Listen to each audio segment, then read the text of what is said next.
Ce n'était qu'un mardi ordinaire dans la banlieue de Boston, le genre de journée où l'air était lourd d'humidité et promettait un orage d'après-midi. Dina songea à quel point le temps semblait correspondre à la tension qui couvait dans la maison. Sa belle-mère, Léa, s'était à nouveau invitée à déjeuner. Ces visites impromptues étaient devenues plus fréquentes ces derniers temps, chacune laissant Dina avec une boule au ventre qui mettait des jours à se dénouer. Dina se tenait dans la cuisine, le cœur de leur modeste maison coloniale, hachant des légumes pour une salade. Le son rythmé du couteau heurtant la planche à découper était étrangement apaisant, contrastant vivement avec le chaos qu'elle savait imminent. Moses, son mari depuis 5 ans, mettait la table, ses mouvements soigneux et délibérés. Elle voyait bien qu'il essayait d'éviter son regard.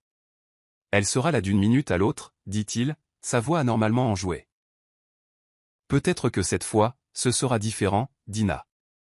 Peut-être qu'elle sera de bonne humeur. Dina ne répondit pas. Ils savaient tous les deux que c'était prendre ses désirs pour des réalités. Les humeurs de Léa étaient aussi prévisibles que la météo de la Nouvelle-Angleterre, c'est-à-dire pas du tout. La sonnette retentit, et Moses se précipita pour ouvrir, laissant Dina seule dans la cuisine. Elle prit une profonde inspiration, se préparant mentalement à ce qui allait suivre. Léa entra d'un pas léger, son foulard Hermès flottant derrière elle comme une bannière d'opulence. Elle fit la bise à Moses sur les 2 joues avant de tourner son regard critique vers Dina. « Dina, ma chérie, dit-elle, sa voix dégoulinant d'une fausse douceur. J'espère bien que tu as préparé quelque chose de comestible cette fois. Le déjeuner du mois dernier était, eh bien, disons simplement que c'était une expérience. » Dina se mordit la langue et força un sourire. « J'ai fait ta salade préférée, Léa, et il y a une quiche au four. » Léa renifla l'air théâtralement. « Eh bien, je suppose que ça sent acceptable. Maintenant, où est le vin? Tu sais que je ne peux pas supporter ces petites réunions sans un bon chardonnay. » Moses se hâta de lui verser un verre, son empressement à plaire à sa mère douloureusement évident. Ils s'installèrent autour de la table de la salle à manger, la tension si épaisse qu'on aurait pu la couper au couteau. Léa dominait la conversation, comme d'habitude, les régalant d'histoires sur son dernier gala de charité et les défauts de sa nouvelle femme de ménage. Dina se surprit à décrocher, son esprit vagabondant vers des temps plus heureux. Elle repensa à sa première rencontre avec Moses lors d'un match des Red Sox, à la façon dont ils s'étaient liés grâce à leur amour commun pour l'équipe et leur aversion mutuelle pour les Yankees. Ces premiers jours étaient remplis de rires et de possibilités infinies. Maintenant, après 5 ans de mariage, Dina avait souvent l'impression de se noyer dans une mer d'attente et de déception. La voix de Léa interrompit sa rêverie. « Dina, est-ce que tu écoutes au moins? Honnêtement, il n'est pas étonnant que tu ne puisses pas garder un emploi décent avec une telle capacité d'attention. » Dina revint brusquement au présent, les joues brûlantes de honte et de colère. « Je suis désolée, Léa. » « Que disiez-vous? » Léa leva les yeux au ciel de façon théâtrale. « Je parlais de Grèce. Tu te souviens de Grèce, n'est-ce pas? Ma chère amie du country club. » Dina hocha vaguement la tête, se souvenant d'une femme avec trop de chirurgie plastique et un rire encore plus artificiel. « Eh bien, » continua Léa, se penchant en avant d'un air conspirateur. « Grèce déménage à Boston. Elle a traversé une période assez difficile ces derniers temps, la pauvre chérie. Un divorce affreux, tu sais. Elle a besoin d'un nouveau départ. » Dina émit un son neutre, ne sachant pas où cela menait, mais certaine que ça ne lui plairait pas. « Le fait est, » dit Léa, ses yeux se rétrécissant. « Grèce a besoin d'un endroit où rester, un endroit confortable, un endroit familier. » Le déclic se fit, et Dina sentit son estomac se soulever. « Léa, vous ne voulez tout de même pas dire. Cette maison serait parfaite pour elle. » L'interrompit Léa, agitant la main avec dédain. « Ce n'est pas comme si vous et Moses utilisiez tout cet espace. Et vraiment, c'est la moindre des choses que vous puissiez faire pour la famille. » Dina la regarda, incrédule, la tension dans la pièce montant comme la vapeur de la quiche oubliée dans le four. Moses était assis silencieusement dans son coin, sirotant nerveusement sa boisson. Ses rires occasionnels et discrets ressemblaient à une faible tentative de désamorcer la situation. Mais cela ne fit qu'empirer les choses. « Léa, » dit Dina, essayant de garder une voix ferme. « C'est notre maison, Moses et moi avons travaillé dur pour cela. Nous ne pouvons pas simplement la donner. » Les yeux de Léa brillèrent dangereusement. « Vous ne pouvez pas ou vous ne voulez pas. Je pensais avoir mieux élevé Moses que de le laisser épouser quelqu'un d'aussi égoïste. Dina sentit sa colère monter, des années de frustration refoulées menaçant de déborder. Cela n'a rien à voir avec l'égoïsme. Il s'agit de limites et de respect, quelque chose que vous semblez très peu comprendre. La pièce tomba dans le silence, le seul son étant le tic-tac de l'horloge grand-père dans le couloir. Un cadeau de mariage de Léa, naturellement. Moses s'éclaircit la gorge maladroitement, mais ne dit toujours rien pour défendre Dina. Le visage de Léa se durcit, ses ongles parfaitement manucurés s'enfonçant dans la nappe. « Comment oses-tu me parler ainsi dans la maison de mon fils, espèce de petite sorcière ingrate? Vous avez de la chance que nous vous tolérions dans cette famille. Et maintenant, tu vas gâcher le déménagement de Grèce. » Dina se leva brusquement, sa chaise raclant bruyamment contre le parquet. « Cette conversation est terminée, Léa. Je pense qu'il est temps pour vous de partir, dit-elle, sa voix tremblant d'une colère contenue. Léa se leva pour lui faire face, son visage tordu par la rage. « Tu ne vas pas me congédier comme ça, espèce de croqueuse de diamants. » Elle se tourna vivement vers Moses. « Moses, vas-tu la laisser me parler de cette façon ?» Les deux femmes se tournèrent vers Moses, qui sembla rétrécir sous leur regard combiné. Il leva son verre comme pour trinquer, sa voix tremblant légèrement. « Allons, allons, mesdames, ne pouvons-nous pas toutes nous entendre ?» Sa lâcheté emplit Dina à la fois de colère et de stupéfaction. C'était l'homme qu'elle avait épousé. L'homme dont elle pensait qu'il la soutiendrait en toutes circonstances. Pourtant, il était là, se cachant derrière son verre de vin pendant que sa mère l'agressait verbalement dans leur propre maison. Elle se détourna, incapable de les regarder l'un ou l'autre. « Je vais débarrasser la table, » dit-elle sèchement, sa voix dissimulant à peine ses émotions. Elle devait quitter la pièce avant de dire quelque chose qu'elle ne pourrait pas reprendre. Alors que Dina tendait la main vers l'assiette de Léa, un mouvement soudain derrière elle la prit par surprise. Avant qu'elle ne puisse réagir, une douleur fulgurante explosa sur son visage et ses bras. Elle hurla, le monde se dissolvant dans le chaos et l'agonie. À travers le brouillard de la douleur, elle réalisa que Léa avait attrapé la poêle d'huile chaude sur la cuisinière et lui en avait projeté le contenu. Dina recula en trébuchant, faisant tomber des assiettes par terre. Le bruit de la porcelaine brisée semblait lointain, submergé par le rugissement dans ses oreilles et la sensation de brûlure qui consumait chaque centimètre de sa peau. Aveuglément, elle attrapa une serviette, la pressant contre son visage dans une vaine tentative d'arrêter la douleur. À travers des yeux embués de larmes, elle regarda Moses, implorant silencieusement de l'aide, le moindre signe qu'il se souciait d'elle. Mais il resta assis là, son visage un masque de choc et d'indécision. Léa se tenait triomphante, sa poitrine se soulevant comme si elle avait remporté une sorte de concours pervers. « Donne la maison à Grèce. » Crachatait-elle, sa voix pleine de venin. « Parce que sinon, crois-moi sur parole, ton mariage se terminera ici et maintenant. » Moses, toujours assis, éclata de rire. Ce n'était pas un rire de joie, il y avait de la nervosité dedans, une pointe d'hystérie. Mais son silence face à cette attaque flagrante en disait long. La trahison de son inaction blessa Dina plus profondément que lui n'aurait jamais pu le faire. Alors qu'elle se tenait là, la peau cloquant et son monde s'effondrant autour d'elle, elle réalisa que ce moment changerait tout. Il ne s'agissait plus seulement d'une maison. Il s'agissait de dignité, de respect de soi, et de la prise de conscience que la famille dans laquelle elle s'était mariée était toxique jusqu'à la moelle. Dina était loin de se douter que cette rencontre impardonnable n'était que le début. Les choix qu'elle ferait dans les jours et les semaines à venir remodèleraient toute sa vie, testant sa force et sa résilience d'une manière qu'elle n'aurait jamais cru possible.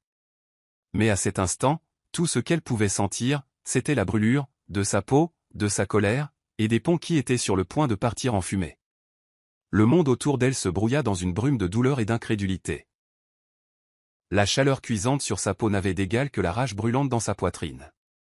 Alors qu'elle se tenait là, l'huile dégoulinant de son visage et de ses bras, elle luttait pour comprendre ce qui venait de se passer. La cuisine, autrefois lieu de confort et de créativité, ressemblait maintenant à un champ de bataille.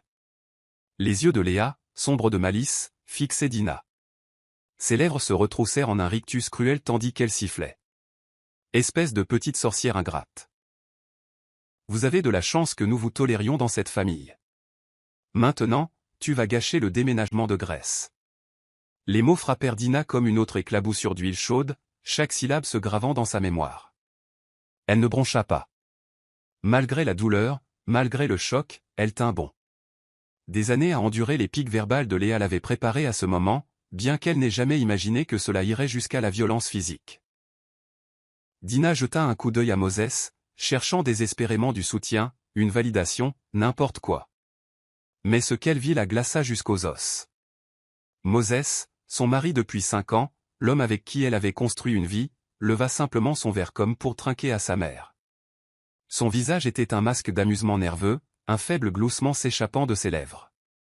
Moses, croassa-t-elle, sa voix rauque à cause du choc. Tu ne vas rien dire? Il s'éclaircit la gorge, se tortillant inconfortablement sur sa chaise. Allons, Dina, je suis sûr que maman ne voulait pas. Je veux dire, c'était probablement juste un accident, n'est-ce pas? Ses mots s'éteignirent alors qu'il cherchait la confirmation de Léa. Le rire de Léa fut sec et sans humour. Un accident? S'il te plaît. Dina doit apprendre sa place dans cette famille. Si un peu d'huile chaude est ce qu'il faut, alors soit. Dina n'en croyait pas ses oreilles. Un peu d'huile chaude. Sa peau cloquait, la douleur augmentant à chaque seconde. Et pourtant, sa belle-mère justifiait son agression comme une sorte de leçon de vie tordue. Pire encore, son propre mari approuvait tacitement ses actions par son silence. Lentement, prudemment, Dina se dirigea vers l'évier. L'eau fraîche apporta un soulagement momentané alors qu'elle s'en aspergeait les brûlures. Mais elle savait que ce n'était qu'une mesure temporaire. Elle avait besoin de soins médicaux. Et vite. Mais plus que cela, elle devait sortir de cette maison. Loin de ces gens qui avaient montré leur vrai visage de la manière la plus horrible possible. Je vais à l'hôpital, annonça-t-elle, sa voix plus assurée qu'elle ne se sentait. Ne me suivez pas. Ni l'un ni l'autre. Moses se leva enfin, une lueur d'inquiétude traversant son visage. Dina, tu ne crois pas que tu surréagis? Je suis sûr que ce n'est pas aussi grave que ça en a l'air. Pourquoi ne t'allongerais-tu pas un peu, et nous pourrons en parler quand tout le monde se sera calmé. Ces mots la frappèrent comme une gifle. Pas aussi grave que ça en a l'air. Elle sentait sa peau se tendre, les cloques se former. La douleur était sans commune mesure avec tout ce qu'elle avait jamais connu. Et pourtant, son mari essayait de minimiser la situation. De la balayer sous le tapis comme il le faisait avec toutes les transgressions de Léa. Non, Moses. Dit-elle, sa voix basse et contrôlée. Ce n'est pas quelque chose dont nous pouvons simplement discuter. Ta mère m'a agressé chez nous, et tu es resté assis là sans rien faire. Léa ricana, rejetant en arrière ses cheveux parfaitement coiffés. Agressé? Ne sois pas si dramatique, Dina. C'est une affaire de famille, et elle sera traitée comme telle. Il n'est pas nécessaire d'impliquer des étrangers. Dina se tourna pour lui faire face, ignorant la douleur qui lui transperçait le corps à chaque mouvement. Ceci a cessé d'être une simple affaire de famille au moment où tu as décidé de me jeter de l'huile chaude dessus, Léa. Tu as franchi une ligne, et il n'y a pas de retour en arrière possible. Elle attrapa ses clés de voiture et se dirigea vers la porte. Derrière elle, Moses appela faiblement. Dina, s'il te plaît, ne faisons rien d'irréfléchi. Elle s'arrêta sur le seuil, se tournant pour le regarder une dernière fois. L'homme qu'elle voyait devant elle était un étranger. Disparu, le partenaire confiant qu'elle pensait avoir épousé. À sa place se tenait un fils à maman pleutre, plus soucieux de maintenir la paix que de défendre ce qui était juste. Irréfléchi, répéta-t-elle, sa voix à peine plus qu'un murmure. Irréfléchi serait de rester ici et de prétendre que cela n'est jamais arrivé. Irréfléchi serait de pardonner et d'oublier comme je l'ai fait tant de fois auparavant. Non, Moses, ce que je fais maintenant n'est pas irréfléchi. C'est nécessaire. Sur ce, elle sortit de la maison, laissant derrière elle le rire suffisant de Léa et les faibles protestations de Moses. Le trajet jusqu'à l'hôpital fut un brouillard de douleur et de colère. Des larmes coulaient sur le visage de Dina, se mélangeant aux résidus d'huile et piquant ses brûlures, mais elle s'en fichait. La douleur physique n'était rien comparée au tumulte émotionnel qui faisait rage en elle. Aux urgences, le personnel se mit en action dès qu'ils virent son état. Une infirmière au visage aimable, nommée Maggie, nettoya doucement ses brûlures pendant qu'un médecin examinait l'étendue des dégâts. Ce sont des brûlures au 2e degré, dit le médecin, le front plissé d'inquiétude. Pouvez-vous me dire ce qui s'est passé, Madame Collins? Dina hésita un instant. Une partie d'elle voulait mentir, dire que c'était un accident de cuisine. Mais ensuite, elle se souvint du visage suffisant de Léa et du rire nerveux de Moses. Non, elle ne les couvrirait pas. Plus maintenant. Ma belle-mère m'a jeté une poêle d'huile chaude dessus, dit-elle, sa voix tremblant légèrement. C'est arrivé lors d'une dispute. Le médecin et Maggie échangèrent un regard. Madame Collins, dit doucement Maggie. Voulez-vous que nous contactions la police? C'est une agression grave. Dina ferma les yeux, considérant ses options. Déposer une plainte à la police rendrait cela réel, irréversible. Cela signifierait la fin de son mariage, la fin de la vie qu'elle avait construite au cours des 5 dernières années. Mais d'un autre côté, cette vie n'avait-elle pas déjà pris fin au moment où Léa avait levé cette poêle? Oui, dit-elle finalement, ouvrant les yeux. Oui, je veux déposer une plainte. Les heures suivantes passèrent dans un tourbillon de dépositions à la police, de photographies de ses blessures et de traitements médicaux. Pendant tout ce temps, son téléphone resta silencieux. Pas d'appel de Moses. Pas de message demandant si elle allait bien. Son silence en disait long, renforçant la décision qu'elle avait prise. Assise sur le lit d'hôpital, les bras et le visage bandés, Dina sentit un étrange calme s'installer en elle. La douleur était toujours là, à la fois physique et émotionnelle. Mais elle était éclipsée par une résolution nouvelle. Elle avait passé des années à essayer de s'intégrer dans le monde de Léa, marchant sur des œufs autour de ses humeurs et tolérances épiques. Elle avait regardé Moses choisir constamment la voie de la moindre résistance, ne tenant jamais tête à sa mère, s'attendant toujours à ce que Dina soit la plus raisonnable. Mais c'en était fini. Les brûlures sur sa peau guériraient, laissant des cicatrices comme un rappel permanent de ce jour. Mais elle témoignerait aussi de sa force. De son refus d'être plus longtemps une victime. Alors que la nuit s'approfondissait et que l'hôpital se calmait, Dina s'autorisa à penser à l'avenir. Il était incertain, voire effrayant. Elle devrait trouver un nouvel endroit où vivre, peut-être un nouveau travail. Elle devrait naviguer dans le système judiciaire, à la fois pour les accusations d'agression et pour l'inévitable divorce. La route à venir serait difficile. Mais pour la première fois depuis des années, elle ressentit une lueur d'espoir. Elle pensa à la maison, celle que Léa exigeait si bruyamment qu'elle abandonne. C'avait été son foyer, rempli de rêves de la famille qu'elle et Moses auraient pu avoir. Maintenant, elle semblait souillée, un symbole de tout ce qui avait mal tourné. Que Grace-Lay, pensa-t-elle amèrement.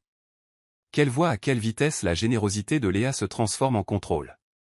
Alors que l'aube pointait, projetant une douce lumière à travers la fenêtre de l'hôpital, Dina se fit une promesse. Elle reconstruirait sa vie selon ses propres termes. Elle s'entourerait de gens qui la respectaient, qui comprenaient le sens de l'amour et de la loyauté. Et surtout, elle ne permettrait plus jamais à quiconque de la faire se sentir petite ou indigne. Les brûlures guériraient. La douleur s'estomperait. Mais les leçons tirées de cette trahison resteraient avec elle pour toujours, la guidant vers une version d'elle-même plus forte et plus authentique. Alors qu'elle sombrait dans un sommeil épuisé, elle sentit les premiers frémissements de quelque chose qu'elle n'avait pas ressenti depuis longtemps, la liberté. Le bip doux des machines de l'hôpital emplissait l'air alors qu'elle reprenait lentement conscience. Pendant un bref et bienheureux instant, elle oublia où elle était et pourquoi. Puis la douleur la frappa, un lancinant rappel constant des événements de la veille. Elle ouvrit les yeux sur le blanc stérile d'une chambre d'hôpital, les événements de la journée précédente déferlant sur elle comme un raz-de-marée. Avec précaution, elle toucha son visage, sentant la texture rugueuse des bandages. L'infirmière, Elena, entra dans la chambre, son visage aimable étant une vision bienvenue au milieu du tumulte de Dina. « Bonjour, Madame Collins, dit doucement Elena. Comment vous sentez-vous » Dina esquissa un faible sourire. Comme si j'avais fait un aller-retour en enfer, répondit-elle, la voix rauque. Elena hocha la tête avec sympathie en vérifiant les constantes vitales de Dina. Le médecin passera sous peu pour évaluer vos brûlures. En attendant, y a-t-il quelqu'un que vous aimeriez que nous appelions Pou? Le jour de la mort de sa grand-mère, Tamara hérita de 2 choses, sa fortune et sa sagesse. Quelque chose qu'elle avait écrit dans sa dernière lettre se distinguait. Les gens ne montrent leur vrai visage que lorsqu'ils pensent que vous n'avez rien. Tamara avait 23 ans lorsqu'elle reçut cette lettre, ainsi que les documents détaillant son héritage. 50 millions de dollars en investissements diversifiés, des biens immobiliers sur 3 continents et des participations majoritaires dans plusieurs grandes sociétés. Sa grand-mère, Monica Thomas, avait bâti un empire à partir de rien, mais elle l'avait fait discrètement. Le monde connaissait les entreprises, mais peu connaissait la femme derrière elle. Ses parents ne l'avaient jamais comprise. Pour eux, Monica n'était que l'agaçante belle-mère économe qui refusait de financer leur style de vie somptueux. Ils ignoraient qu'elle était en réalité l'une des femmes les plus riches de Chicago. C'était exactement ce qu'elle voulait. Tamara, la voix de sa mère traversa ses pensées alors qu'elle était assise à leur table de salle à manger, tenant toujours la lettre. Est-ce que cette grand-mère à toi nous a laissé quelque chose d'utile, ou était-ce juste une autre collection de ses précieux livres? Tamara leva les yeux vers Lucy Anderson, la femme qui avait passé les 20 dernières années à essayer de la modeler en fille parfaite, et avait misérablement échoué. Lucy se tenait à l'entrée de la cuisine, impeccablement habillée comme toujours, la déception gravée sur chaque trait de son visage. Juste des livres. Mentit Tamara avec aisance, rangeant la lettre avec quelques vieilles photographies. Lucy soupira théâtralement. Typique. Cette femme n'a jamais compris l'importance de maintenir un statut social correct. Sais-tu ce que les Henderson diraient s'ils voyaient notre voiture vieille de 10 ans? Tamara le savait. Elle avait entendu parler des Henderson, des Blackwell et de toutes les autres familles que sa mère essayait désespérément d'impressionner depuis 2 décennies. Leurs opinions comptaient plus pour elle que l'oxygène. Je suis sûr qu'ils sont trop occupés par leur propre vie pour se soucier de notre voiture, répondit Tamara. C'est exactement le genre d'attitude qui m'inquiète, rétorqua Lucy. Tu es comme elle. Aucune compréhension du fonctionnement réel du monde. Dieu merci, Léo a plus de bon sens. Ah oui, Léo. Son jeune frère, l'enfant chéri. Même maintenant, à 20 ans, il n'avait jamais travaillé un seul jour de sa vie. Pourquoi l'aurait-il fait? Leurs parents finançaient chacun de ses caprices, de ses start-up ratées à sa collection de montres de luxe. En parlant de Léo, continua sa mère, s'éclaircissant considérablement. Il vient d'être accepté à Harvard Business School. Ton père et moi organisons un dîner de célébration ce soir. Tous les gens importants seront là. Porte quelque chose d'approprié. Ses yeux balayèrent d'un air critique la robe simple et les bijoux minimalistes de Tamara. Tamara acquiesça, sans mentionner qu'elle avait obtenu son diplôme summa cum laude de la Business School de Northwestern l'année dernière. Il n'y avait pas eu de fête pour ça. Au lieu de cela, ses parents avaient passé ce week-end au tournoi de golf amateur de Léo. Plus tard dans la soirée, elle était assise dans son petit appartement au-dessus de la librairie où elle était censée travailler, examinant les documents de sa grand-mère. Le travail à la librairie était en fait une couverture. Elle possédait l'immeuble et 3 autres dans le pâté de maison par l'intermédiaire d'une des sociétés holding de sa grand-mère. Mais pour sa famille, elle n'était qu'une comptable en difficulté vivant d'un salaire à l'autre. Son téléphone vibra avec un SMS de son père. Ne sois pas en retard ce soir. Les Blackwell amènent leur fils, Andy. Porte la robe bleue que ta mère t'a achetée. Andy Blackwell. Bien sûr, ils essayaient toujours d'orchestrer ce mariage, le considérant comme son billet pour la bonne société. Si seulement ils savaient qu'elle pouvait racheter l'entreprise des Blackwell 3 fois. Elle arriva chez ses parents pile à l'heure, portant une simple robe noire au lieu de la criarde robe bleue que sa mère préférait. Le voiturier oh oui, ils avaient engagé un voiturier pour la soirée et lui lança un regard compatissant alors qu'elle lui tendait les clés de sa modeste Honda Civic. À l'intérieur, la maison était transformée. Des flûtes à champagne en cristal captaient la lumière du grand lustre. D'élégants arrangements floraux ornaient chaque surface, et l'air était chargé de parfums chers et de prétention. Tamara, la voix de sa mère traversa le hall d'entrée, tendue d'une irritation à peine dissimulée. Je croyais t'avoir dit de porter la robe bleue. Celle-ci était propre, répondit simplement Tamara. Lucy ferma brièvement les yeux, rassemblant sa patience. Au moins, essaie de faire bonne impression sur Andy. L'entreprise de sa famille est très prospère. Tamara réprima un sourire, se souvenant du rapport sur son bureau concernant les récentes difficultés financières de Blackwell Industries. Leur succès n'était que de la poudre aux yeux. À ce moment, Léo fit son entrée, attirant tous les regards de la pièce. Il portait un smoking parfaitement taillé qui coûtait probablement plus que son salaire mensuel supposé. « Voilà mon garçon. » claironna leur père en lui tapant sur l'épaule. La nouvelle star de Harvard Business School. Tamara regarda personne après personne le félicitait, louant son sens naturel des affaires et son esprit brillant. Aucun d'eux ne semblait se souvenir de ces 3 entreprises en faillite, toutes financées par les ressources de plus en plus limitées de leurs parents. Andy Blackwell s'approcha d'elle, une coupe de champagne à la main. « Tamara » sourit-il, tout en dents blanches et charme étudié.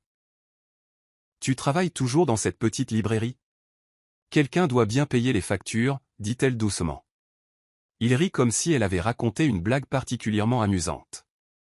Tu sais, l'entreprise de ma famille a toujours des postes disponibles pour les personnes motivées. Je garderai ça à l'esprit.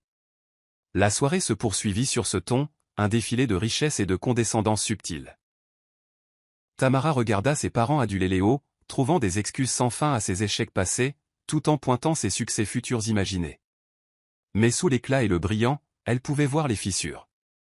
La façon dont la main de son père tremblait légèrement en signant la facture du traiteur. Le regard tendu autour des yeux de sa mère quand quelqu'un mentionnait leurs récentes vacances, en réalité un voyage d'affaires désespéré pour sauver un investissement défaillant. Ils étaient en difficulté, même s'ils mouraient avant de l'admettre. Des années à financer l'éducation coûteuse de Léo, ses entreprises ratées et son style de vie extravagant avaient fait des ravages. Le manoir dont ils étaient si fiers. Celui qu'ils avaient refinancé 3 fois pour maintenir les apparences, leur glissait lentement entre les doigts. Ce qu'ils ne savaient pas, c'est que Tamara avait observé, attendu et racheté discrètement leurs dettes par le biais de diverses sociétés écrans. Chaque prêt désespéré, chaque hypothèque refinancée, elle les possédait tous. En rentrant chez elle ce soir-là dans sa Honda raisonnable, elle pensa aux paroles de sa grand-mère. Les gens montrent leur vrai visage quand ils pensent que vous n'avez rien. Et bientôt, très bientôt, sa famille allait montrer exactement qui ils étaient vraiment. Les signes de l'effondrement financier de ses parents devinrent impossibles à ignorer, même pour eux. Cela commença par de petites choses. Le personnel de maison fut temporairement réduit. Leur adhésion au country club devint inactive. Et soudain, sa mère se découvrit une passion pour la mode vintage. Mais le style de vie de Léo ne changea jamais. Même alors que les finances familiales s'effondraient, leurs parents continuaient de financer chacun de ses caprices. Le jour où elle le vit passer devant sa librairie dans une Porsche flambant neuve, elle sut qu'ils avaient finalement touché le fond. Tamara était dans son vrai bureau. Pas l'arrière-boutique exiguë de la librairie où elle prétendait travailler, mais son véritable bureau au 47e étage du bâtiment le plus prestigieux du centre-ville de Chicago. En tant que PDG de Wright Investment, elle avait une vue parfaite sur la ville que sa grand-mère avait aidé à construire. Mademoiselle Thomas. Son assistante Sarah l'appela par interphone. Votre frère vient de faire un autre retrait du fonds d'urgence de vos parents. Tamara afficha les relevés bancaires sur son écran. C'était là. 175 000 $ transférés à un concessionnaire de voitures de luxe. De l'argent qu'ils n'avaient manifestement pas, combien leur reste-t-il, demanda-t-elle, bien qu'elle connaisse déjà la réponse. Moins de 50 000 $, madame. Et leur paiement hypothécaire est dû la semaine prochaine. Tamara se renversa dans son fauteuil, pensant à la toile soignée qu'elle avait tissée au cours de l'année écoulée. Par le biais de diverses sociétés holding, elle possédait non seulement leur hypothèque, mais aussi toutes leurs dettes impayées. Chaque carte de crédit, chaque prêt, chaque tentative désespérée de maintenir leur façade de richesse. Elle contrôlait tout. Programmer les avis de saisie, ordonna-t-elle à Sarah. Il est temps. Le lendemain matin, Tamara arriva tôt à la librairie, sachant ce qui allait arriver. Pile à l'heure, sa mère fit irruption par la porte. Son sac à main de créateur toujours authentique. Mais le modèle de la saison dernière. Tamara.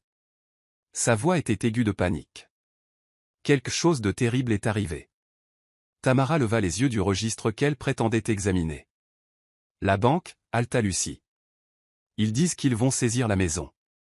L'expression de Tamara resta neutre. Quoi? Comment est-ce possible? Ton père? Il y a eu quelques revers commerciaux, dit rapidement Lucie. Mais ce n'est que temporaire. Nous avons juste besoin d'un peu d'aide. Elle tendit la main par-dessus le comptoir, agrippant la main de Tamara. Chérie, combien as-tu économisé? Tamara faillit rire. Après des années à se moquer de son petit travail de libraire. Sa mère lorgnait maintenant ses supposées économies comme une bouée de sauvetage. Maman, je gagne 35 000 $ par an. Après le loyer et les factures, j'économise à peine quelque chose. Le visage de sa mère se décomposa. Mais tu dois sûrement avoir quelque chose. Un fonds d'urgence. J'ai environ $3000 d'économie, mentit Tamara. Mais c'est tout. Nous en avons besoin, dit immédiatement Lucie. Juste jusqu'à ce que les affaires de ton père se concrétisent. Léo a des entreprises très prometteuses en cours. Tamara se recula, étudiant attentivement sa mère. Et la nouvelle Porsche de Léo? Ne pourrait-il pas la vendre? Ne sois pas ridicule, rétorqua Lucie. Il doit maintenir les apparences. Comment sinon attirera-t-il le bon type d'investisseur? Et mon apparence n'a pas d'importance, demanda Tamara. C'est différent, Lucie agita la main vaguement. Tu n'es de toute façon pas dans ces cercles. Pas dans ces cercles. Tamara pensa au gala de charité qu'elle organiserait le mois prochain en tant qu'héritière de Monica Thomas, où la moitié de l'élite de Chicago serait présente. Mais sa mère ne le savait pas. Je suis désolé, maman. Je ne peux pas vider mon compte épargne. J'ai besoin de payer mon loyer. Lucie se leva, la colère remplaçant le désespoir. Comment peux-tu être si égoïste? Après tout ce que nous avons fait pour toi. Tamara soutint son regard, sa voix calme. Qu'avez-vous fait exactement pour moi? La question resta en suspens entre elles. Un instant, la confusion traversa le visage de Lucie, comme si elle essayait sincèrement de se souvenir de quelque chose d'important qu'ils avaient fait pour aider Tamara à réussir. Nous t'avons donné un bon foyer, une éducation. L'éducation que j'ai payée avec des prêts étudiants. Tu veux dire les mêmes prêts pour lesquels vous avez refusé d'aider parce que vous financiez la 3e start-up de Léo? Ce n'est pas juste. Léo a une vision.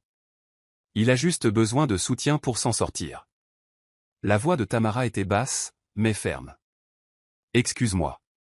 Sors de mon magasin, maman. Et ne me demande plus d'argent. Lucie partit dans un fracas de portes claquées et de menaces. Mais Tamara n'était pas inquiète. Tout se déroulait exactement comme prévu. Ce soir-là, Tamara reçut un autre appel. Cette fois de son père. Tamara, nous devons discuter de cette situation comme des adultes. Et il commença à utiliser sa voix de négociateur commercial à plein régime. Ta mère me dit que tu as été très peu coopérative aujourd'hui. Je ne peux pas vous donner mes économies, papa. Maintenant, écoute-moi bien, jeune fille. Cette famille a une réputation à maintenir. Nous ne pouvons pas laisser la maison être saisie. As-tu la moindre idée de ce que cela ferait à notre réputation, aux perspectives de Léo? Tamara pensa aux avis de saisie en préparation dans le bureau de son avocat à ce moment même. Peut-être que Léo pourrait t'aider, dit-elle. Il vient d'acheter une nouvelle Porsche. Il doit avoir de l'argent. C'est différent. C'était un investissement dans son avenir. Il a besoin de projeter le succès pour réussir. Et qu'en est-il de mon avenir? Andy soupira lourdement. Tamara, soyons réalistes. Tu travailles dans une librairie. Ton avenir est. Eh bien, il est déjà tracé, n'est-ce pas? Mais Léo a un réel potentiel. Les mots la blessèrent, même si elle en avait entendu des variations toute sa vie. Je suis désolé, papa. Je ne peux pas aider. Alors tu n'es pas ma fille. La ligne devint silencieuse. Tamara était assise dans son bureau luxueux, regardant les lumières de la ville et sourit. Bientôt, ils apprendraient exactement quel genre de fille elle était. L'audience de faillite était prévue à 9h du matin par une fraîche matinée d'octobre. Tamara arriva tôt, observant depuis sa voiture sa famille arriver dans la Porsche de Léo, apparemment le seul véhicule qui leur restait. La tenue de créateur de sa mère était impeccable. Mais de la saison dernière, le costume de son père avait l'air fatigué. Même le sourire narquois habituel de Léo semblait tendu. Il ne l'avait pas encore vu. Pour autant qu'il sache, leur fille rebelle comptait toujours ses sous dans sa librairie. Tamara attendit qu'ils entrent dans le palais de justice avant de les suivre. À l'intérieur de sa mallette se trouvaient des documents qui allaient tout changer. Preuves de propriété, registre de transfert et la vérité sur qui contrôlait réellement leur destin. La salle d'audience des faillites se remplissait déjà. L'élite de Chicago était venue assister à la chute de la famille Anderson. Ses parents étaient assis au premier rang, la tête haute malgré leur situation. Léo était affalé à côté d'eux, tapotant sur son téléphone. « Levez-vous » appela l'huissier alors que la juge Marion Wheeler entrait. Elle était connue pour son approche directe et pragmatique des affaires de faillite, en particulier celles impliquant ce qu'elle appelait des « blessures financières auto-infligées ». Affaire numéro 2847, requête en faillite de la famille Anderson, annonça-t-elle, examinant les documents devant elle. Je vois que le représentant des créanciers est présent. C'était le signal pour Tamara. Elle se leva de son siège au fond, ajustant son tailleur Chanel. Non pas que sa famille le reconnaîtrait comme tel. Il ne l'avait jamais vu porter autre chose que des vêtements de prêt-à-porter. « Oui, votre honneur », dit-elle clairement. Tamara Thomas, représentante de Thomas Investment. La réaction fut immédiate. La façade parfaitement entretenue de sa mère se fissura alors qu'elle se retournait brusquement. Le visage de son père devint pâle. Léo laissa tomber son téléphone. Tamara, la voix de sa mère était à peine un murmure. Tamara se dirigea vers l'avant de la salle d'audience, posant sa mallette sur la table des créanciers. « Bonjour, mère, père, Léo. Que signifie cela » demanda son père, commençant à se lever avant que son avocat ne le retienne. La juge Wheeler frappa de son marteau. « Monsieur Anderson, vous maintiendrez l'ordre dans ma salle d'audience. » Mademoiselle Thomas, veuillez poursuivre. Votre honneur, dit Tamara avec aisance. Thomas Investment détient toutes les dettes impayées de la famille Anderson, y compris leur prêt hypothécaire principal, leurs prêts personnels et leurs comptes de crédit. La somme totale s'élève à environ 12,7 millions de dollars. C'est impossible, lâcha Léo. Tamara travaille dans une librairie. Tamara sourit. Oh, en fait, je possède la librairie, ainsi que l'immeuble dans lequel elle se trouve, et la majeure partie du pâté de maison. Je suis la PDG de Thomas Investment, anciennement connue sous le nom de Monica Thomas Enterprises. La salle d'audience éclata en chuchotements. La grand-mère de Tamara avait été une légende dans les milieux d'affaires de Chicago, bien que peu de gens aient connu son visage. Silence, ordonna la juge Wheeler. Mademoiselle Thomas, continuez. Il y a 3 ans, j'ai hérité de la totalité de la succession de ma grand-mère, évaluée à environ 50 millions de dollars. Pendant ce temps, j'ai regardé mes parents refinancer à plusieurs reprises leur maison pour financer les entreprises ratées de mon frère et maintenir leur style de vie. Par le biais de diverses sociétés holding, j'ai racheté toutes leurs dettes. Sa mère pleurait ouvertement maintenant, son maquillage soigneusement appliqué coulant. Son père était assis, figé, comprenant peut-être enfin l'ampleur de leur situation. Cependant, continua-t-elle, je ne suis pas ici pour exiger un remboursement immédiat. J'ai une proposition. Tamara sortit un document de sa mallette. Je suis disposé à restructurer toutes les dettes impayées aux conditions suivantes. Premièrement, les privilèges de dépenses de Léo seront complètement supprimés. Il devra trouver un véritable emploi, pas une autre opportunité de start-up. Léo sursauta. Tu ne peux pas faire ça. Je suis ton frère. Asseyez-vous, monsieur Anderson. Ordonna la juge Wheeler. Continuez, mademoiselle Thomas. Deuxièmement, mes parents suivront des conseils financiers et maintiendront une surveillance budgétaire stricte. Troisièmement, ils vendront le manoir et emménageront dans une maison plus modeste, que j'ai déjà achetée pour eux. C'est ridicule. Son père retrouva enfin sa voix. Tu es notre fille. Tu ne peux pas nous traiter de cette façon. Tamara se tourna pour leur faire face complètement pour la première fois. Puis-je ? Pendant 20 ans, vous m'avez traité comme si je n'étais rien. Vous vous êtes moqué de mon travail, avez méprisé mes réussites et avez investi toutes vos ressources dans Léo tout en me laissant me débrouiller seul. Quand vous avez eu besoin d'aide, vous avez exigé mes économies. Tous les 3 000 $ que vous pensiez que j'avais, sans une seconde pensée. Nous t'avons tout donné, protesta sa mère. Non, mère. Vous avez tout donné à Léo. J'ai construit cela moi-même. Ou plutôt, grand-mère m'a aidé à le construire. Elle m'a appris que le vrai caractère se révèle quand les gens pensent que vous n'avez rien. Et vous a. Hiqué que Liam se trouverait. Mais alors qu'elle approchait, ses pas ralentirent, son regard tombant sur une scène qu'elle n'aurait jamais pu anticiper. Là, assis sur le banc avec la tête de son fils reposant paisiblement sur son épaule, se trouvait Ethan. Ethan, son premier amour, l'homme avec qui elle avait autrefois imaginé une vie. Le père de son enfant qui n'avait jamais connu son existence. Une vague de choc et d'incrédulité la submergea, la figeant sur place alors qu'elle contemplait la scène devant elle. Son esprit tourbillonnait, reconstituant cette réalité inattendue. Là, son bras protecteur enroulé autour de Liam, se trouvait l'homme qu'elle pensait ne jamais revoir, tenant un fils dont il ne connaissait même pas l'existence.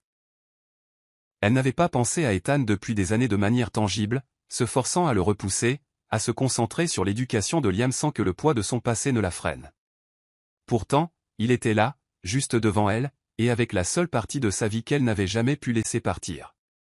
Samantha se sentit clouée sur place, le pouce accélérant, alors qu'un flot de souvenirs remontait du passé. Elle se souvint des nuits qu'ils avaient passées ensemble sous des cieux étoilés, murmurant des rêves d'un avenir qu'ils partageraient.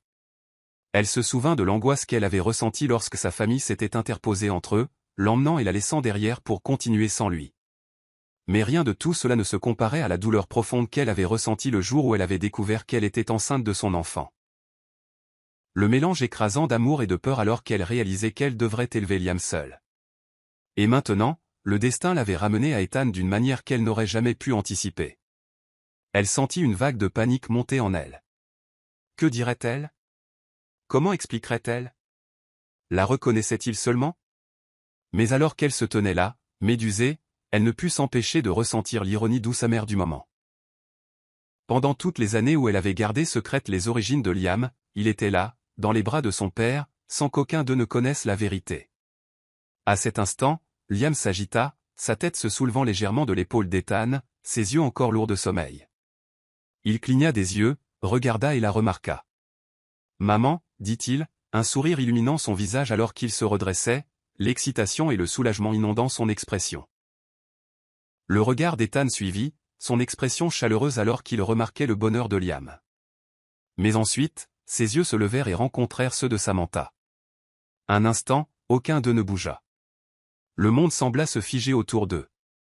Le bruit de l'hôpital animé s'estompant en un faible bourdonnement alors qu'ils se dévisageaient. Les années qui s'étaient écoulées semblaient sans conséquence, balayées par l'intensité de ce seul regard ininterrompu. Samantha. La voix d'Ethan était douce, à peine plus qu'un murmure, mais elle suffit à briser l'immobilité qui régnait entre eux. Elle sentit son cœur trembler alors qu'il la regardait, son visage un mélange de choc, d'émerveillement et de quelque chose de plus profond, de presque vulnérable. « Ça fait longtemps », réussit-elle à dire, sa voix vacillant malgré ses efforts pour rester calme. Les yeux d'Ethan brillèrent de reconnaissance, des souvenirs s'allumant dans son regard alors qu'il la contemplait. Les mêmes yeux bruns, la même force tranquille dans sa posture. Il vit des traces de la fille qu'il avait aimée autrefois, enfouie sous des années d'épreuves et de résilience, et quelque chose en lui s'adoucit. « Oui », répondit-il en déglutissant.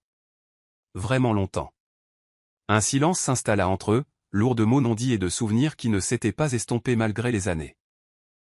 Samantha ressentit une vague d'émotion en colère, nostalgie, désir se fondant tout en un enchevêtrement doux amer qui la laissa peinant à trouver les mots justes. Avant qu'elle ne puisse parler, la voix de Liam brisa la tension. « Vous vous connaissez ?» Il regarda de l'un à l'autre, la curiosité illuminant son visage. Le regard de Samantha tomba sur son fils, son cœur se serrant à l'innocence de sa question. Elle sentit le poids de la vérité peser sur elle, mais elle savait que ce n'était pas le moment des explications. Son regard rencontra celui d'Ethan, cherchant une sorte de compréhension, un appel silencieux à la patience. Ethan sembla comprendre, son expression s'adoucissant alors qu'il adressait un sourire rassurant à Liam.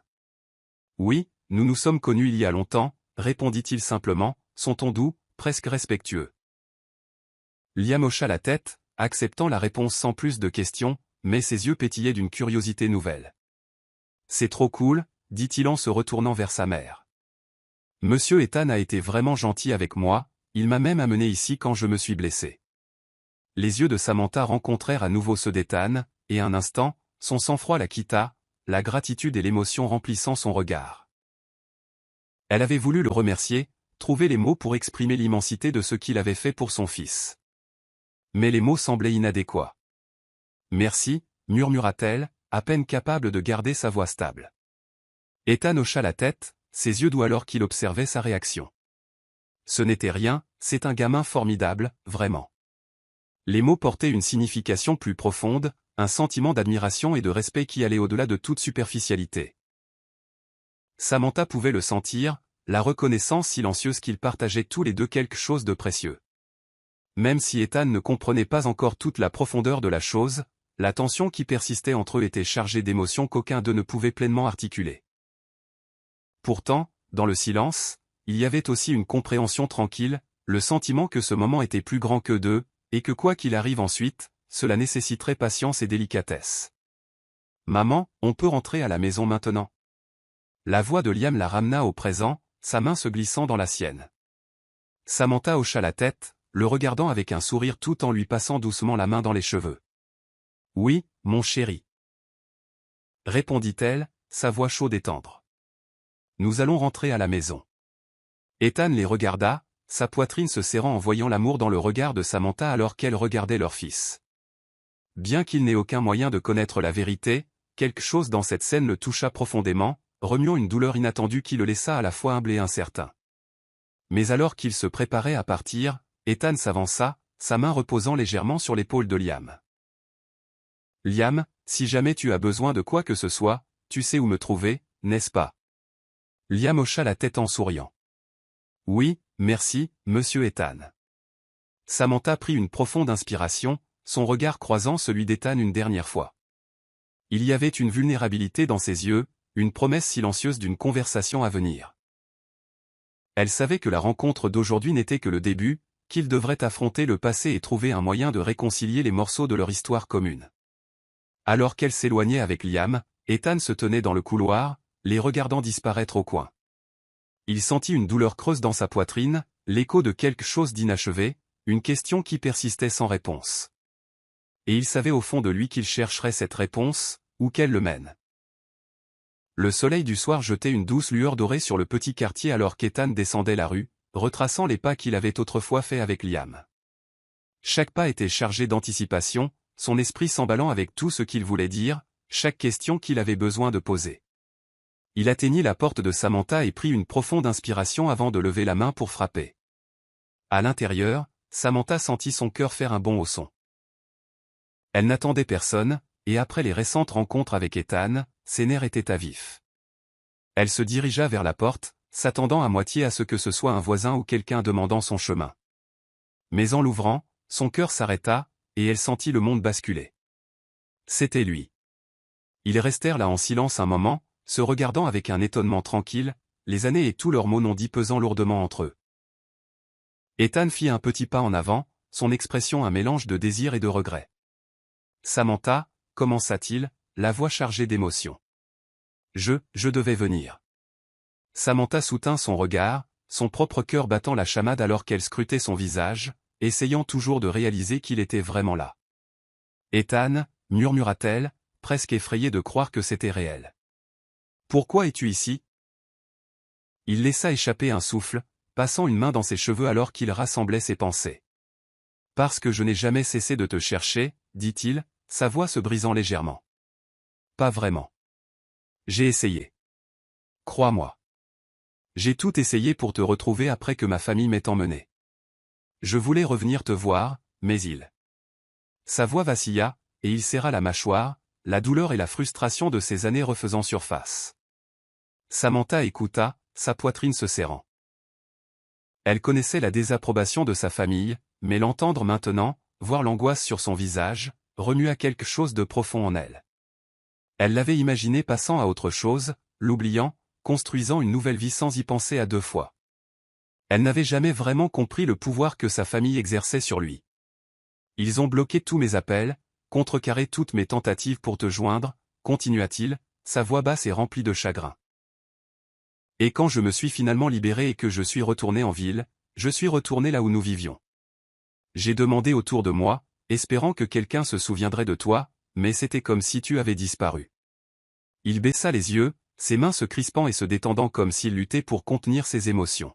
« Mais je n'ai jamais cessé de penser à toi, samedi. Pas un seul jour. » Samantha sentit une larme couler sur sa joue, le poids de ses mots traversant ses défenses soigneusement construites. « Ethan, je... » Elle peina à trouver les mots, sa voix se brisant alors qu'elle se souvenait de toute la douleur, la solitude, le sentiment d'avoir été abandonnée. Quand tu es parti, j'étais anéanti. Je pensais que tu avais tourné la page, que peut-être que je ne comptais pas autant pour toi que tu comptais pour moi. Le visage d'Ethan s'adoucit, et il tendit la main, sa main planant au-dessus de la sienne. Tu comptais tout pour moi, dit-il, sa voix à peine plus qu'un murmure. Je t'aimais, samedi. Je t'aime toujours. Un sanglot lui échappa alors qu'elle agrippait sa main, les années de chagrin accumulées débordant. Sais-tu ce que j'ai traversé, demanda-t-elle, la voix tremblante. Après ton départ, ma famille était furieuse contre moi. Ils ne comprenaient pas pourquoi tu me manquais encore, pourquoi je ne pouvais pas simplement te laisser partir. Et quand j'ai découvert que j'étais enceinte. Sa voix se brisa, et elle baissa les yeux, la douleur évidente dans son regard. Ils m'ont mise à la porte. J'étais seul, sans personne vers qui me tourner. Le visage d'Ethan s'effondra, un mélange de choc et de culpabilité l'envahissant. Samantha, je ne savais pas. Je suis tellement désolé. J'aurais dû être là. J'aurais dû. Il déglutit, la voix étranglée par l'émotion. Pourquoi le père de Liam n'est-il pas intervenu? Pourquoi n'a-t-il pas pris ses responsabilités? Samantha prit une inspiration tremblante, ses yeux rencontrant les siens, et dans cet unique instant déchirant, elle laissa la vérité jaillir. Parce que le père de Liam se tient juste devant moi. Ethan se figea, ses mots s'imprégnant lentement, l'énormité de ceux-ci se répandant en lui comme une traînée de poudre. Son regard quitta son visage, traitant la vérité qui lui avait été cachée pendant plus d'une décennie. Sa poitrine se serra alors qu'il murmurait presque pour lui-même, « Liam, et mon fils ?» Samantha hocha la tête, les larmes débordant alors qu'elle le regardait lutter avec la révélation. « Je voulais te le dire, Ethan. J'ai rêvé de te retrouver, de tout te dire. Mais tu étais parti, et je ne pouvais rien faire pour te ramener. » Les yeux d'Ethan se remplirent de larmes, sa voix étranglée par l'émotion alors qu'il murmurait, « toutes ces années que j'ai manqué. » Un léger grincement derrière eux les fit tous les deux se retourner. Se tenant dans l'embrasure de la porte, Liam regardait entre eux, son expression confuse et curieuse. « Maman, monsieur Ethan, que se passe-t-il » Samantha sentit son cœur faire un bond, son regard rencontrant celui d'Ethan alors qu'ils partageaient un moment silencieux de compréhension. Elle prit une profonde inspiration, puis s'agenouilla, tendant la main à son fils. « Liam, mon cœur, il y a quelque chose d'important que nous devons te dire. » Liam la regarda, puis Ethan, ses jeunes yeux remplis de questions qu'il ne savait pas encore comment poser. Ethan fit un pas en avant, s'agenouillant à côté de Samantha, de sorte qu'il soit à la hauteur des yeux de Liam. Son regard était rempli d'admiration, d'amour et d'un chagrin doux amer alors qu'il parlait. « Liam, dit-il, la voix douce. Je ne le savais pas jusqu'à maintenant, mais, je suis ton père. » Liam cligna des yeux, son visage se plissant de surprise alors qu'il regardait d'Ethan à sa mère, traitant lentement les mots. « Tu es, mon papa. » Ethan hocha la tête, la gorge serrée alors qu'il luttait pour retenir ses émotions. « William, je suis ton papa, et je suis tellement désolé de ne pas avoir été là pour toi et ta mère. Si j'avais su, j'aurais tout fait pour être avec vous deux. » Le visage de Liam s'adoucit, son choc initial laissant place à quelque chose de plus chaleureux alors qu'il assimilait les mots d'Ethan. Sans un autre mot, il s'avança et enlaça Ethan, le serrant fort. Ethan le tint, son cœur se brisant et se réparant tout à la fois alors qu'il sentait le poids des années qu'ils avaient manquées, la douleur et l'amour tout entremêlés. Samantha les regardait, son propre cœur gonflant alors qu'elle les voyait ensemble. L'amour auquel elle s'était accrochée, l'espoir qu'elle avait enfoui, semblait refleurir, remplissant la pièce d'un sentiment de guérison et de pardon. Ethan se recula, ses mains sur les épaules de Liam alors qu'il le regardait, un doux sourire perçant à travers ses larmes. « À partir de maintenant, je serai là. Je serai le père que tu mérites. Nous serons une famille. » Liam rayonna, ses yeux pétillants de joie. « Vraiment? Tu le penses? » « Absolument, » répondit Ethan en jetant un coup d'œil à Samantha, son regard rempli de gratitude et de dévotion. « Si ta mère me le permet, bien sûr. » Samantha sourit, ses propres larmes coulant librement alors qu'elle hochait la tête. « J'ai attendu ça pendant longtemps, Ethan. Nous l'avons tous les deux attendu. » Sur ce, Ethan tendit la main, attirant Samantha et Liam dans son étreinte. Ils se tinrent serrés, leur famille enfin entière, liés par l'amour et le pardon pour lesquels ils s'étaient tant battus. Alors qu'ils se tenaient là, enlacés, un sentiment de paix s'installa sur eux. Les années de douleur et de séparation s'estompèrent, remplacées par un avenir qu'ils pouvaient désormais envisager ensemble. Ils savaient qu'il y aurait encore des défis, mais ensemble, ils pourraient affronter tout ce qui se présenterait. Et ainsi, le cœur rempli d'amour et d'un sentiment d'espoir renouvelé, ils avancèrent. Non plus accablés par le passé, mais unis en tant que famille, prêts à construire l'avenir dont ils n'avaient autrefois que rêvé. Avant de nous quitter, je veux que nous comprenions que, parfois, l'amour est un voyage qui ploie et se brise, mais quand il est vrai, il retrouve son chemin, plus fort, plus profond, et prêt à guérir ce que le temps a déchiré.